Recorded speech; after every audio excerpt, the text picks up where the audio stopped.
इस वीडियो में हम बात करने वाले हैं बच्चों आपके एक पॉपुलर कोर्स के बारे में जो कि यूजी लेवल पे किया जाता है, जिसका नाम है बीए ऑनर्स पॉलिटिकल साइंस।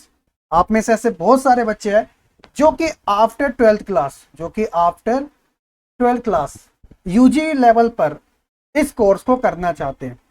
और बात आए जब इग्नू यूनिवर्सिटी की, तो IGNOU university Indira Gandhi national open university है, जो कि ओपन यानी कि डिस्टेंस मोड में एक फॉर्म में एक चीज आती है ओडीएल, ओपन डिस्टेंस लर्निंग। तो इसका मतलब यही होता है, इस यूनिवर्सिटी से आप कर सकते हो। तो मैं आपको आज पूरा कंप्लीट बताने वाला हूं। अगर आप इग्नू यूनिवर्सिटी से बीए ऑनर्स पॉलिटिकल साइंस का कोर्स करते हो तो क्या क्या चीजें आपको याद रखनी है और आपको क्या क्या इसमें पढ़ने को मिलने वाला है, कंप्लीट जानकारी आपको इस वीडियो में जानने को मिलेगी। तो आप वीडियो को शुरू से एंड तक देखना ताकि कोई भी सवाल आपके मन में ना रह जाए। अगर रह जाए तो कमेंट सेक्शन में पूछ लेना। तो सबसे पहले मैं आपको बेसिक स्ट्रक्चर बताऊंगा, देन उसके बाद मेन टॉपिक के ऊपर आऊंगा। तो देखिए बच्चों, अगर अभी की बात की जाए, इग्नू के अंदर अभी 31 जुलाई जो है वो डेट रखी गई है 2022। यहाँ पे लिख देता हूँ एडमिशन की। कौन से एडमिशन? यूजी लेवल के, पीजी लेवल के, सर्टिफिकेट वाले हो सकते हैं, डिप्लोमा वाले, ये सभी। यानी कि इग्नू एक ऐसी यूनिवर्सिटी है जहां पे कोई कोर्स नहीं होता ना, वो इग्नू करवाती है।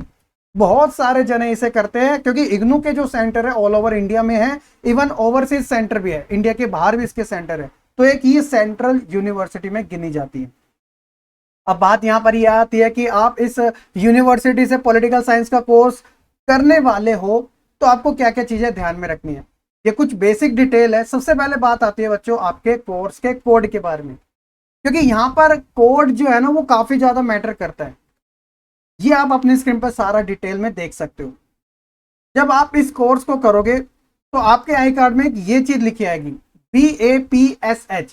तो यही आपकी पहचान है आपके इस कोर्स की। अगर इसे आप थोड़ा सा मतलब फुल फॉर्म में करोगे, ये तो एब्रिविएशन यूज है, तो इग्नू से मतलब बीए ऑनर्स पॉलिटिकल साइंस।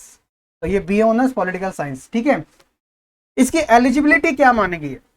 इसकी एलिजिबिलिटी मानी गई है 12th पास, क्योंकि भैया आप 12th से निकलोगे तभी तो ग्रेजुएशन करोगे। और यहां पर है कि आपको पास होना जरूरी है। तो भैया देखिए, आप कोई भी बोर्ड से हो सकते हैं, चाहे आप सीबीएसई से हो, एनआईएस से हो, या कोई स्टेट बोर्ड हो, वट कोई भी हो, 12th पास आउट होना चाहिए, बस रिकॉग्नाइज्ड होना चाहिए, ठीक है। चलिए मीडियम की बात करते हैं। तो मीडियम हिंदी और इंग्लिश दोनों है। कोई बच्चे इंग्लिश मीडियम के वो बीए ऑनर्स पॉलिटिकल साइंस करना चाहते हैं तो इंग्लिश मीडियम में कर लीजिएगा या फिर हिंदी मीडियम में कर लीजिएगा। ये टोटली डिपेंड करता है स्टूडेंट की चॉइस के ऊपर, और स्टूडेंट भी वही चूज करेगा जो कि 12th बेस पर उसके पास मीडियम रहा था, ठीक है। ड्यूरेशन की बात की जाए, देखिए ड्यूरेशन जो है आपका मिनिमम है 3 साल और मैक्सिमम है 6 साल। कहने का मतलब जो आपका सेशन रहता है, देखिए 3 साल की ग्रेजुएशन होता है कि भैया 90% बच्चे आराम से 3 साल में कवर कर जाते हैं। लेकिन कुछ इमरजेंसी की वजह से या कुछ पेपर की प्रिपरेशन सही ना होने की वजह से ऐसा होता है समटाइम कि जैसे फर्स्ट ईयर में ईआर आ गई, मतलब बैक आ गई, तो ईआर जो आ गई, जैसे फर्स्ट ईयर में 2 सब्जेक्टों में बैक आ गई, तो आपने सेकेंड ईयर में उसके 2 सब्जेक्ट और दे दिए, तो इसलिए थोड़ा एक्सटेंड हो जाता है। तो आपको टोटल टाइम दिया जाता है ग्रेजुएशन करने का 6 साल का। इन 6 सालों के अंदर आपकी जो डिग्री है वो वैलिड रहेगी, और इसके बाद वैलिड नहीं रहेगी। अगर आप करोगे तो फिर आपको बिल्कुल जीरो से स्टार्ट करना पड़ेगा, फर्स्ट ईयर से दोबारा से, ठीक है, अगर आप इन 6 सालों में नहीं कर सके तो डबल चांस। और जबकि दूसरी यूनिवर्सिटी में 5 साल का टाइम मिलता है, जबकि यहाँ पे 6 साल कर दिया गया।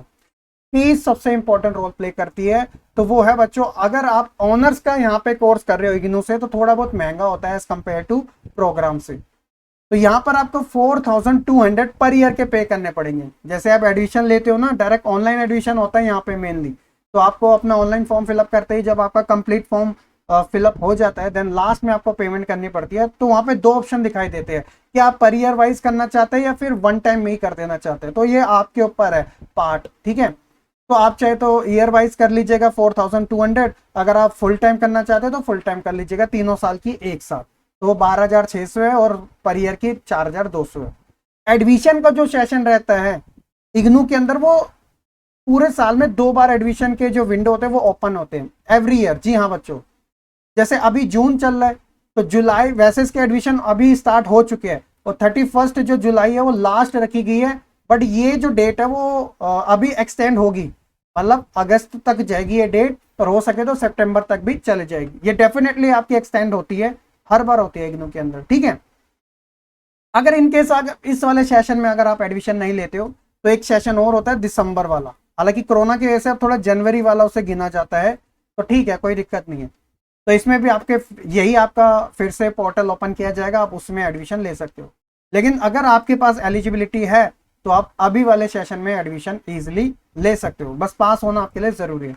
जो 12th वाले बच्चे हैं उनका जुलाई तक आराम से रिजल्ट भी आ जाता है, ठीक है। तो वो हर बार ले लेता है, क्योंकि एडमिशन इसलिए निकाले जाते हैं ताकि 12th वाले बच्चे ले ले, वरना लेगा कौन, मेन तो 12वीं वाले बच्चे हैं ना, और खासकर सीबीएसई के। तो इस बात का ध्यान रखना। तो ये आपका एक बेसिक सा स्ट्रक्चर है। जब आप अपना एडमिशन ले लेते हो ऑनलाइन, जो कि मैंने आपको ऑलरेडी एक वीडियो में बता दिया था सारा का सारा, ठीक है, और भी मैंने इग्नू की अलग से प्लेलिस्ट बना रखी है, आप देख लेना, डिस्क्रिप्शन में लिंक मिल जाएगा। अब मेन बात आती है कि आप पढ़ोगे क्या। आपने एडमिशन ले लिया, ठीक है, एडमिशन के कम से कम 15 से 20 दिन के अंदर अंदर आपका आईडी कार्ड जनरेट हो जाता है, और बुक जो होती है आपकी 2 से 3 महीने में आपके घर पे आ जाती है। तो आप पढ़ोगे क्या, ये सबसे इंपॉर्टेंट सवाल है। तो ये है आपका structure overall B honours political science का। यहाँ पर आप देख सकते हो ये ऑफिशियली है, आपके प्रोस्पेक्टस से निकाला गया है। तो आप देख सकते हो आपका जो बैचलर ऑफ आर्ट्स ऑनर्स है तो BAPSH इस ये आपका कोर्स का कोड है, और आपको पूरे 3 साल ये सब कुछ पढ़ना पड़ेगा। अब थोड़ा इस वाले पार्ट को बड़े ध्यान से समझ लीजिएगा, क्योंकि मैं बिल्कुल आसान भाषा में आपको समझाने वाला हूँ। और ये अगर आप समझ गए तो इग्नू में आप कोई भी कोर्स लीजिएगा, चाहे आप हिस्ट्री ऑनर्स कीजिएगा, हिंदी ऑनर्स कीजिएगा, इंग्लिश ऑनर्स कीजिएगा, या प्रोग्राम कीजिएगा, वटेवर आपको जो करना है, उस सभी में एक चीज कॉमन रहेगी, वो ये है इनका क्रेडिट सिस्टम। एक इग्नू ने चीज लाई है CBCS, जिसे बोला जाता है credit based choice based credit system, ठीक है, चॉइस बेस्ड क्रेडिट सिस्टम। तो यहां पर आप कुछ देख रहे हो क्रेडिट, जी हाँ, ये सारे क्रेडिट आपके कोर्स को डिफाइन कर रहे हैं। अब जरा समझने की कोशिश कीजिएगा। इग्नू में बच्चों आप यूजी लेवल पे जब कोर्स करते हो तो यहाँ पर आपको सेमेस्टर वाइज कोर्स देखने को मिलता है। जैसे पर ईयर के अंदर 2 सेमेस्टर होते हैं, तो आपकी जो ग्रेजुएशन है वो 3 साल की है। तो जैसे फर्स्ट ईयर के अंदर 2 सेमेस्टर हो गए, देन सेकेंड ईयर में जब आओगे तो आपको तीसरा और चौथा सेमेस्टर करना पड़ेगा। जब आप थर्ड ईयर में आओगे तब आपको 5वां और 6ठा सेमेस्टर करना होगा। ये है आपका semester first, second, third, fourth, fifth और सिक्स्थ। तो सभी सेमेस्टर जो होते हैं वो अपने से पहले से डिसाइडेड होते हैं। हर साल आपको 2 सेमेस्टर करने होते हैं, यानी कि बड़ा सिंपल सा है। अब बात ये आती है कि इसके अंदर हमें पढ़ना क्या क्या है। ये अभी आपको कोड दिख रहे हैं ना, ये आपके सब्जेक्ट के नेम है। अभी मैं आपको थोड़ा इनका प्रॉपर नेम भी बताने वाला हूँ, पहले आप इन्हें समझ लीजिएगा। ये जो क्रेडिट है ना, यही आपका डिसाइड करेंगे कि आपको कितना कितना करना है। जैसे आप फर्स्ट ईयर के अंदर 2 सेमेस्टर करोगे, तो 2 सेमेस्टर में सबसे पहले आप फर्स्ट सेमेस्टर करोगे, जिसके अंदर 2 कंपलसरी सब्जेक्ट आपको पढ़ने पड़ेंगे, क्योंकि आप ऑनर्स कर रहे हो। तो मेन सब्जेक्ट है आपके BPSC 101 और BPSC 102, ये आपको कंपलसरी है, हर एक बच्चों को लेना ही पड़ेगा। उसके बाद जो डिसिप्लिन वाले आपको नहीं पढ़ना, क्योंकि इसमें नहीं दिए गए हैं। उसके बाद है ability enhancement compulsory course AEEC। तो ये वाला जो है वो चॉइस बेस्ड क्रेडिट सिस्टम में लाया गया है। मतलब ये वाला और ये वाला, ये तीनों के तीनों को ऐड किया गया है। वो होता है ना एक एडिशनल सब्जेक्ट के तौर पे आपको नॉलेज होना जरूरी है। आप पॉलिटिकल ऑनर्स कर रहे हो, ऑब्वियसली आप कीजिएगा, लेकिन कुछ उसके साथ मिली जुली एडिशनल इंफॉर्मेशन भी आपके पास होना जरूरी है अदर सब्जेक्ट की। तो जैसे यहाँ पे BEVAE 181, तो ये वाला आपको पढ़ना पड़ेगा। उसके बाद स्किल एनहेंसमेंट कोर्स में आपको कुछ नहीं पढ़ना। जनरल इलेक्टिव कोर्स में आपको इन कोर्स के बारे में पढ़ना है। आपको ये ज्यादा लग रहे हैं, लेकिन ये ज्यादा नहीं है। क्यों? क्योंकि मेन चीज तो बच्चों ये है कि आपको यहाँ पे बोला गया है टोटल 22 क्रेडिट आपको लेने हैं। अब आप 22 क्रेडिट कैसे लोगे? देखिए ये वाले जो है वो 6 क्रेडिट के है, तो 6 और ये 6 कितने हो गए? 12। ये वाला है नहीं, और ये हो गया 4 क्रेडिट, तो 12 और 4 हो गए 16, और ये है नहीं, ब्लैंक है। अब 16 जो है उसके बाद बचे सिर्फ 6 क्रेडिट, और ये वाले जो है वो 6 क्रेडिट के है, लेकिन ये तो इतने सारे। तो इसमें से आपको सिर्फ एक चूज करना है, कोई भी, वो आपकी इंटरनल चॉइस हो सकती है। जब आप फॉर्म फिलअप करोगे तो वहां पे ही सारे ऑप्शन देखने को मिलेंगे, तो आप इनमें से कोई भी ले लेना, सभी 6 के हैं। तो यहाँ पे 16 और 6 हो गया आपका 22। तो फर्स्ट सेमेस्टर में अपने अपने सब्जेक्ट ऐसे चूज करें। ठीक उसी तरह आप जब फर्स्ट ईयर का देते हो तो फर्स्ट ईयर में दोनों आपको सेमेस्टर चूज करने पड़ते हैं। तो जब आप ऊपर वाला कर लोगे फर्स्ट सेमेस्टर का, तो नीचे वाले में आपको ये कंपलसरी होगा BPSC 103 और BPSC 104। उसके बाद आपको इसमें से एक चॉइस मिलेगी, BEGAE या फिर BHDAE, इनमें से आपको एक लेना है और इनमें से भी आपको एक लेना है। तो ऐसे ही आपके 22 क्रेडिट पूरी हो जाते हैं और सारा रूल फॉलो आपको ऐसे ही करना पड़ेगा। थर्ड सेमेस्टर, फोर्थ, फिफ्थ और सिक्स, ये सारे आपके कंपल्सरी रहेंगे। इस वाले में आपको चॉइस मिलेगी, जैसे इसमें खुद बता दिया एनी टू, बाकी ये सारा ब्लैंक है। और इस वाले में से एक करना है, एक करना है, एक करना है, एक करना है, मतलब जितने जैसे क्रेडिट है आपको वैसे ही चूज करना है। लाइक एग्जांपल के तौर पे आपको ये बता दूं, थर्ड सेमेस्टर का तो 3 सब्जेक्ट ये हो गए 18 नंबर के, ठीक है, क्योंकि 6 के हिसाब से 3 हो गया, 6 और 18 हो गया। उसके बाद टोटल 28 करने हैं, तो अब बचे आपके पास टोटल 10। तो 10 में से ये हो गया एक सब्जेक्ट आपका 4, तो 22 हो गया, और ये हो गया एक इसमें से चूज करने ना, टोटल 22 और 6 28। उसी तरह 3 ये 18 हो गए, एक एक 28, टोटल इसमें 24 करने हैं, तो 2 हो गए 6 6 12, और 2 आप करोगे 6 6 नंबर के तो 24 हो जाएंगे। ठीक इसी तरह यहाँ पर, तो ये आपका ओवरऑल हो गया, और ओवरऑल क्रेडिट आपके 148 होते हैं। अब ये सारे सब्जेक्ट जो है वो आपको कैसे समझने हैं, यहाँ पे मैंने एग्जांपल के तौर पे आपका फर्स्ट ईयर का पूरा दिखा रखा है कि आपको कैसे पढ़ने को मिलने वाला है। ठीक है, होप्स हो कि आपको ये सारा क्रेडिट सिस्टम अच्छे से समझ आ चुका होगा। अब आपको जो पढ़ना पड़ेगा वो ये सब पढ़ना पड़ेगा। जैसे सेमेस्टर 1 में आपको क्या क्या पढ़ना है जो कंपलसरी है, जो इलेक्टिव है।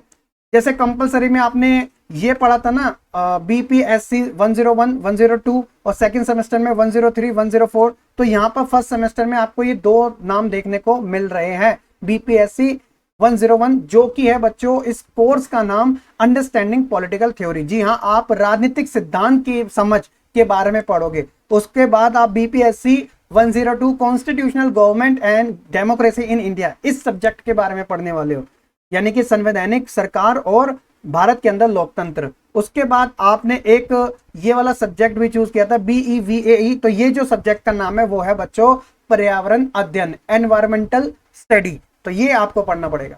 और जो इलेक्टिव वाला था, यहाँ पे इनमें से आपको कोई एक चूज करना है, तो इनके सबके कोड ये रहे और आपको इनमें से कोई एक चूज करना है। आप चाहे अंडरस्टैंडिंग अंबेडकर जी को सेलेक्ट कर लीजिएगा, या साइकोलॉजी को, मीडिया एंड कम्युनिकेशन को, डिजास्टर मैनेजमेंट को, अप्लाइड एथिक्स को, इंडियन सोसाइटी को, जो आपका मन करे। इसमें कोई आपको रोकेगा नहीं, क्योंकि आपका चॉइस बेस्ड क्रेडिट सिस्टम है। तो आप इनमें से कोई एक सेलेक्ट कर लेना। तो अब आपने एक सेलेक्ट किया, तो यहाँ पर आप देखोगे 6 और 6 कितने हो गए, 12 प्लस 4 हो गया 16 और 6 22। तो फर्स्ट सेमेस्टर में आपको ये सारी चीजें पढ़नी है, मतलब ये तो पढ़ने ही पढ़ने हैं, बस इसमें से आप देख लेना आपको जो अच्छा लगे। ज्यादातर बच्चे अंडरस्टैंडिंग अंबेडकर लेते हैं, ये भी मैंने आपको बता दिया।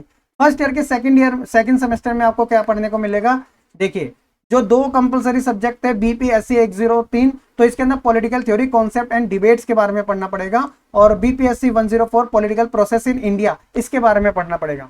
और जब बात इलेक्टिव की आएगी तो इसमें बहुत सारे थे, लेकिन आपको कोई एक चूज करना है। आप चाहे तो इसके अंदर गवर्नेंस, इशू एंड चैलेंजेस को चूज कर सकते हैं, यूथ, जेंडर एंड आइडेंटिटी को, लैंग्वेज एंड लिंग्विस्टिक को, gender, sanitization, society and culture, इनमें से किसी एक को आप सेलेक्ट कर सकते हो।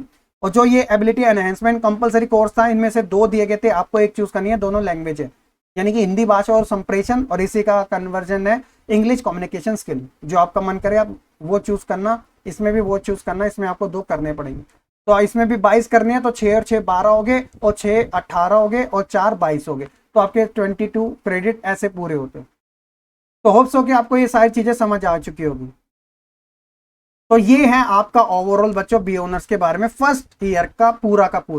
सेकंड ईयर के भी आपको अपने आप पता चलते रहेंगे, लेकिन मेन चीज होती है फर्स्ट ईयर के बारे में कि बच्चे को पता तो रहे शुरुआत कहां से हो रही है। आगे तो वो कुछ भी कर लेगा, लेकिन शुरुआत ही नहीं पता।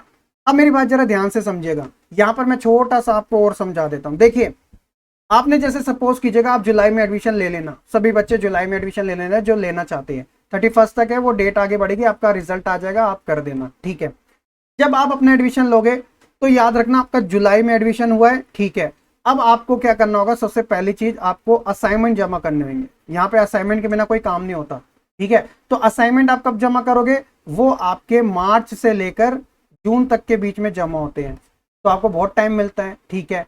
उसके बाद आपके असाइनमेंट के नंबर लग जाएंगे। फिर आपको एक एग्जाम फॉर्म भी भरना होता है, जो आप एनुअल मोड का एग्जाम दोगे, तो 200 रुपए आपको पर सब्जेक्ट देने, 8 सब्जेक्ट है तो 1600 रुपए आपको उस समय पे करने होंगे, यानी नेक्स्ट ईयर जब आपके एग्जाम आ जाएंगे।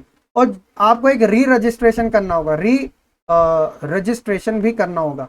मतलब देखिए, आप फर्स्ट ईयर में कर रहे हो उसके बाद आप सेकेंड ईयर में जाओगे तो इग्नू बोलते हैं सेकेंड ईयर में जाने से पहले आपको री रजिस्ट्रेशन करना होता है, यानी कि सेकेंड ईयर की पहली आपसे फीस ले ली जाती है आपके एग्जाम से पहले, यानी कि आपके अगले साल जो एग्जाम होंगे फर्स्ट ईयर के, तो जैसे एग्जाम स्टार्ट होने वाले ना उससे पहले ही ना री रजिस्ट्रेशन का लिंक ओपन कर दिया जाता है कि सेकेंड ईयर की फीस आप पे कर दीजिएगा और अपने सब्जेक्ट चूज कर लीजिए, तो आप कर दो इसमें। बस ये सारी चीजें आपको देखने को मिलेगी। और डेट इसके अंदर बहुत एक्सटेंड होती है हर चीज की, चाहे असाइनमेंट हो, एडमिशन हो, री रजिस्ट्रेशन हो, क्योंकि ओपन है ना बच्चों को पता नहीं चल पाता, इसलिए आपको अपना मोबाइल नंबर और ईमेल आईडी बिल्कुल एक्यूरेट डालने जो ऑल टाइम आपके पास रहे। तो आप अगर बीए ऑनर्स पॉलिटिकल साइंस या फिर हिस्ट्री या फिर ज्योग्राफी जो भी करना चाहो आप कर सकते हो। इग्नू की उतनी ही वैल्यू है जितनी अदर की वैल्यू है, बस लोगों के मिथ है कि इसकी वैल्यू नहीं है, उसकी वैल्यू नहीं है, सबकी वैल्यू है। वैल्यू ना होती तो ये यूनिवर्सिटी एग्जिस्ट ही ना करती, और लाखों लोग जो यहाँ से करते हैं वो नहीं करते। उन्हें छोड़ो, मैं खुद यहाँ से अपना एमए ऑनर्स पॉलिटिकल साइंस कर रहा हूँ। क्यों कर रहा हूँ? क्योंकि मैं तो डीयू का छात्र हूँ, मैंने डीयू से रेगुलर कर रखा है, लेकिन मैं एमए से यहाँ से कर रहा हूँ। यहाँ पे परसेंटेज अच्छे आते हैं, सब कुछ अच्छा हो जाता है आपका और अच्छा रहता है, बहुत बेस्ट है। तो अगर आप करना चाहते हो तो आप यहाँ से कर लीजिएगा। होप सो कि बच्चों आपको ओवरऑल बी ऑनर्स पॉलिटिकल्स के साइंस के बारे में कंप्लीट इन्फॉर्मेशन आपको अच्छे तरीके से मिल चुकी होगी। तो आप जब भी फॉर्म भरो आप भर देना, क्योंकि मैंने ऑलरेडी वीडियो इग्नू के बारे में बता रखी है कि फॉर्म कैसे भरना है, क्या क्या चीजें आपको आगे देखने को मिलेगी, सब आप देख लेना इग्नू की प्लेलिस्ट में।